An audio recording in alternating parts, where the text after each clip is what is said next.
वासुदेवाय। ओम नमो भगवते वासुदेवाय। ओम नमो भगवते वासुदेवाय। Shrimad Bhagavatam 4th canto 2nd chapter 10th shloka. तो हमने सुना था कि दक्ष प्रजापति बड़े परेशान हो गए थे, क्योंकि जो व्यक्ति सम्मानित होता है अपमान उसके लिए मृत्यु के समान है। समझ रहे हैं आप? जब आपका सम्मान होता है तो हम थोड़ा फूलते चले जाते हैं और बस फिर एक पिन लगा के हम ब्लास्ट हो जाते हैं। जैसे गुब्बारा ब्लास्ट होता है, गुब्बारा फूलता है ना, अगर गुब्बारे में हवा ना भरी जाए तो ब्लास्ट कर सकते हैं उसको ब्लास्ट करना है, क्या ना, हवा भरनी पड़ेगी। तो सम्मान एक ऐसी हवा है, इसलिए जब कोई सम्मान कर रहा हो ना उस वक्त एक छेद कर लेना चाहिए, कहीं ना कहीं निकालते रहना चाहिए उसको, पास ऑन कर देना चाहिए। लेकिन दक्ष प्रजापति फूल चुके थे और वो बोलते हैं कि मेरी बात ध्यान से सुनो, मैं बताता हूँ तुम्हें शिव जी की असली कहानी, मैं बताती हूँ तुम्हें उस लेडी की असली कहानी, मैं बताता हूँ प्रभु जी, मुझसे सुनो, मैं जानता हूँ उसको, तुम्हें क्या पता, जो शक्ल से अच्छा लगता है उसके बारे में आज मुझसे सुनो, उसकी कहानी मेरी जुबानी। चलो साथ साथ चर्चा करते हैं, चाय पे चर्चा, कार पे चर्चा, लेट अस डिस्कस अबाउट। हम चर्चा करते हैं, हाँ वो तो ऐसा है, वो तो ये है, वो तो है, राइट। तो ऐसे ही कुछ होने वाला है। अयम तो लोकपालानाम यशोग्नो निरपत्रपः सद्भिराचरितः पंथा येन सत्स्तब्धेन दूषितः। शिव ने लोकपालकों के नाम तथा यश को धूल में मिला दिया और सदाचार के पद को लज्जित किया है। किसने लज्जित किया है? शिव ने सदाचार के पद को लज्जित कर दिया है। निर्लज्ज होने के कारण क्या है? निर्लज्ज। कितनी निर्लज्ज है, शर्म नहीं आती है, ही करती रहती है। कुछ याद आ रहा है आप लोगों को? कभी कुछ शायद बोला हो तो मैं इसलिए निर्लज्ज होने के कारण उसे इसका पता नहीं है कि किस प्रकार का आचरण करना चाहिए। जैसे सारे आचरण का ठेका भगवान ने हमें ही दे रखा था। कुछ याद आ रहा है आप लोगों को? कभी हुआ था ऐसा आपके साथ है? नहीं, जब बताएंगे थोड़ी। तो शिव ने लोकपालकों के नाम तथा यश को धूल मिला दिया। ये लोकपालक, ये भी एक लोकपालक है, अरे हम भी तो हैं। इसने धूल में मिला दिया, जानता ही नहीं है कि सदाचार किसको कहते हैं, कब खड़ा होना चाहिए, कब बैठना होना चाहिए। निर्लज्ज कहीं का। कितना बड़ा, आपको कोई निर्लज्ज बोल दे आप सोच सकते हैं? हाँ, अभी सोचिए सभा में बोला जाए निर्लज्ज, कैसा लगेगा? सोचिए कैसा लगेगा? हमारी इज्जत क्या है? कहाँ हम, कहाँ शिव। और सबके सामने क्या बोला? एक तरह से बोले, एक तरह से क्या बोल तो दिया, निर्लज्ज, पता नहीं आचरण कैसे करना चाहिए। सारे साधु वहां पर थे और वो दिखाना चाह रहा था। जब आदमी बहुत ज्यादा चीखता है, चिल्लाता है, उछलता है, तो एक पॉइंट साबित करने की कोशिश कर रहा होता है। हाँ, जबकि जीवन में किसको साबित करने की जरूरत ज्यादा है नहीं। साबित क्या करना है? कर्मों का खेल है। कर्म का फल देने वाला कौन है? भगवान है। तो who am I? Spirit soul, छोटा सा तिनका। तो कर्म का फल कौन देगा? लेकिन कभी कभी आदमी कहता है कर्म का फल मैं दूंगा। कोई एग्जांपल है ऐसा? बताइए। परीक्षित महाराज ने ऐसा बोला था? श्रृंगी ने बोला ऐसा। पिताजी के अगेंस्ट में अपराध हुआ, मान लेते हैं, लेकिन पिताजी शमिक ऋषि, पिताजी ने कुछ बोला? पिताजी ने कुछ नहीं, पिताजी शांत है। बेटा कह रहा है क्या? मैं देखता हूं। अब भगवान कृष्ण तो चले गए हैं, भगवान तो चले गए, तो अब कौन करेगा? अब मैं करूंगा, मैं श्राप देता हूं। इस प्रकार से तो हम लोग अपने हाथ में, कानून अपने हाथ में ले लेते हैं। तो यहां पर इसी प्रकार से ये बता रहा है कि मैं बताऊंगा कि what is right and what is wrong. इस तरह से उसने बोला। अब यहां पर बता रहे हैं प्रभुपाद की हमारे कई आचार्य ऐसे हैं जो किसी की बुराई को भी अच्छे में ले लेते हैं। जैसे कि हम लोग सुनते हैं कि नारद मुनि को एक बार श्राप मिला कि हे नारद, तेरी सारी संपत्ति चली जाए तो कहीं का ना रहे, तेरे पास घर बार ना हो, तू भटकता ही रहे। हाँ, तो हमारे वैष्णव लोग बोलते हैं नारद जी बड़े प्रसन्न हुए, यही तो मैं चाहता था।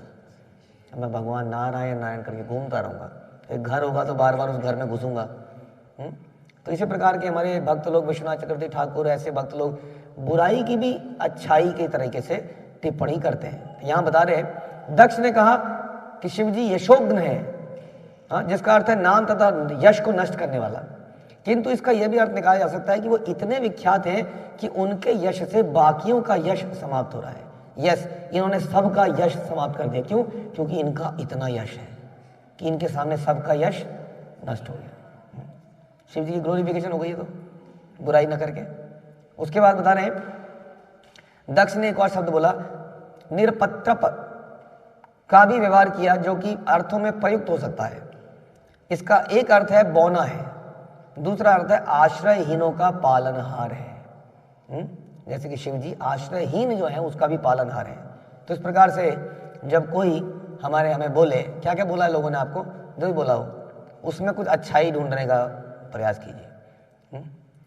लेकिन ऐसा ना हो कि आप वो बुराई करे जाए, आप बोलो कि हाँ मेरी बड़ाई कर रहा है और आप इंट्रोस्पेक्शन करना बंद कर दो। लेकिन जब बहुत ज़्यादा नेगेटिविटी हो रही हो तो ऐसा सोच सकते हैं, ताकि एटलीस्ट उसके बारे में हम उल्टा ना सोचें, बुरा ना सोचें, उसको बचने के लिए। ठीक है, क्या ये तो आदमी मेरी तारीफ करके गया। कई बार लोग बोलते हैं ना आपको पागल कहेंगे, सर फिरे, तो प्रभुपाद लिखते हैं ना सर फिरा ही तो चाहिए। भक्ति में कौन चाहिए? सरफिरा आदमी। यदि आपको कोई पागल बोले तो समझ लीजिए अब भक्ति चालू हुई है, ऐसा कहते हैं ना। तो परिवार वाले, समाज वाले आपको पागल बोले तो उनसे लड़ने को नहीं, पत्थर मारने की जरूरत नहीं है।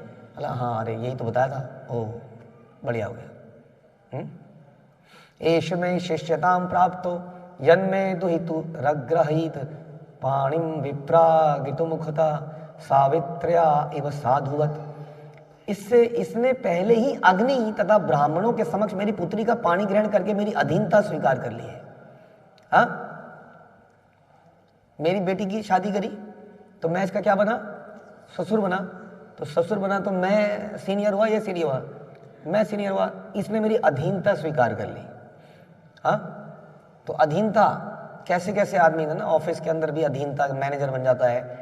यहाँ पर भी समाज में लोग, राजा लोग आपस में कई बार शादी वादी इसी चक्कर में कर देते कि वो मेरा राज्य का अधीन हो जाएगा, शादी बेटी ब्यादी। लेकिन यहाँ तो कह रहा है इसने मेरी अधीनता स्वीकार। हमने कई बार सुना था कि दामाद के पैर दबाए जाते हैं, पैर छूते हैं, पूजा करता है, ससुर जी पूजा करते हैं, पैर छूते हैं, है ना। थोड़ा कल्चर है कि नहीं आपके यहाँ सब जगह? तो ऐसा कल्चर है दुनिया में। लेकिन ये कह रहा है इसने मेरी पुत्री से अग्नि के समक्ष, ब्राह्मणों के समक्ष शादी करी। अब शादी करी तो मेरी पुत्री इसने ली, मैं इसका पिता जैसा बन गया, अब ये मेरा अधीन हो गया। हमें ये ट्रेनिंग मिलती है कि रीज़न ढूंढो ये सोचने की कि मैं कैसे निम्न हूँ, मैं कैसे अधीन हूँ। लेकिन अधिकतर हम रीज़न ढूंढते हैं ये बोलने के लिए कि कैसे मैं श्रेष्ठ हूँ, है ना। कई बार हमने चर्चा करी है, अरे ये आए कल के लोग, कल के आए मेरे सामने कल के आए, हाँ इनको दे दी सेवा, लो अब देखते हैं हम भी कैसे होगा। होता है कि नहीं?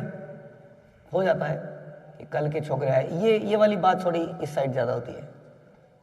अलग अलग समस्याएं है ना मेंटल, ये वाली प्रॉब्लम इधर ज़्यादा होती है। इधर तो मुझे लगता नहीं ज़्यादा होती है सब।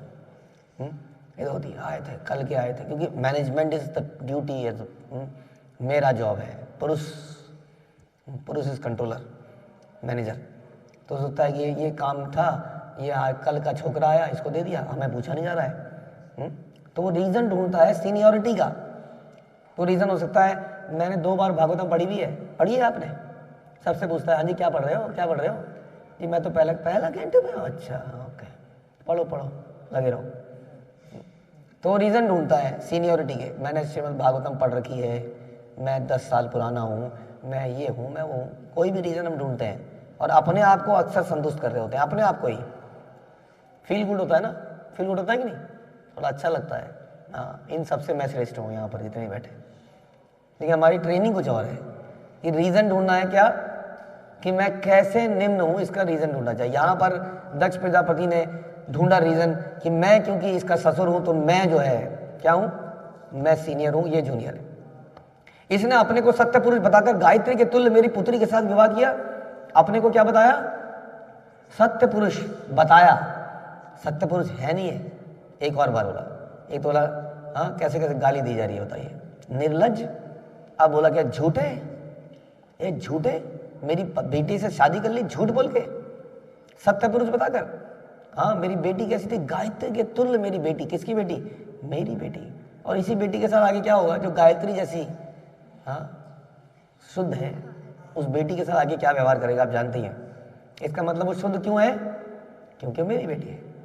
आगे सुनिए, ये हाइट हो गई, अब बदतमीजी की हाइट हो रही है यहाँ पर। अब गृहीत्वा मृगशावक्ष्या पाणिं मर्कटलोचनः प्रत्युत्थानाभिवादार्है वाचाप्यकृत नोचितम।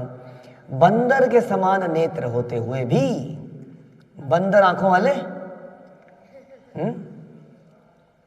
अगर कोई किसी को ऐसा बोल दे बंदरिया, तो जबरदस्त। स्त्रियों की लड़ाई देखी आप लोगों ने, भयंकर लड़ाई होती है स्त्रियों की, भयंकर। हाँ, नोचा नाच, बाल नोच, ये नोच, एक बार बोल तो देखो ये बंदरिया। तो बंदर के समान नेत्र होते हुए भी इसने मृग जैसी मेरी नेत्रों वाली मेरी कन्या के साथ विवाह किया, और इसकी आंखें कैसी है? बंदर की तरह है। शादी क्यों करी थी फिर? हाँ, तो भी इसने उठकर ना तो मेरा स्वागत किया, ये समस्या है सारी, और ना मीठी वाणी से मेरा सत्कार करना उचित समझा। अब हमने पिछली बार भी बताया था, अमाननीय मान देना कीर्तनीय सदा हरि। कोई व्यक्ति कब कीर्तन कर सकता है भगवान का? जब अमानी बन जाए, उसे सम्मान की कोई इच्छा ना हो, क्योंकि अपमान करने वाले हर कदम पे मिलेंगे हमको। आपको मिलते हैं अपमान करने वाले? मिला कोई? मिले? घर में ही मिले होंगे। है? आपने सोचा होगा शादी होगी सत्कार मिलेगा, मिला? नहीं मिला। और आपको अपमान मिला कई बार, अब शब्द मिले घर से ही, पति से ही मिले। हाँ, अमानीय। लेकिन हम लोग इससे विचलित हो जाते हैं, बहुत ज़्यादा हो जाते हैं कि नहीं? अमाननीय मान देना कीर्तन, फिर कीर्तन में दिक्कत आएगी, कीर्तन करने में दिक्कत आएगी, जप नहीं होगा, जप करते हुए विचार आएंगे उटपटांग। तो यहाँ पर भी अपमान हो रहा है, और बोला गया, बहुत ही बुरा बोला गया। देखिए किसको बोला गया? अगेन, जो एक वैसा व्यक्ति जो कि अगर आंख खोल देता है, सुनते हैं हम, तीसरी आंख तो क्या हो जाता है आप जानते हैं। बाल तोड़ के तो क्या क्या, हम बाल तोड़ते हैं तो बाल तोड़ जाता है, फोड़ा हो जाता है वहां पर, और वो बाल तोड़ दें तो सारा जगत टूटने लगता है।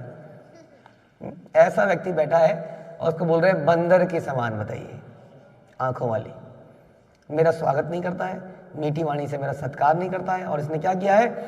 लुप्त क्रिया या शुचये मानिने भिन्न से तवे अनिच्छिन्न प्यादा बाला शुद्धाये वोषतिम गिरम।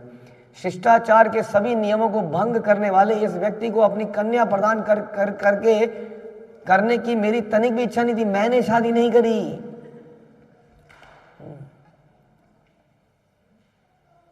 ये जो प्रोजेक्ट किया था आप लोगों ने, मेरी परमिशन नहीं थी। मैं बैठा था वहां पर, मीटिंग हो रही थी, मेरे को समझ में आ गया था कि गलत हो रहा है, मैं बैठा रहा। एनीवे, कौन सुनता है मेरी बात? लेकिन अब बोलूंगा, क्योंकि अब ये फेल हो गया है। मैंने तो ऐसे बहुत सारे लोग देखे हैं जिंदगी में। मीटिंग हो रही होगी, बैठे होंगे वहां, आराम से बैठे होंगे, बैठे हैं,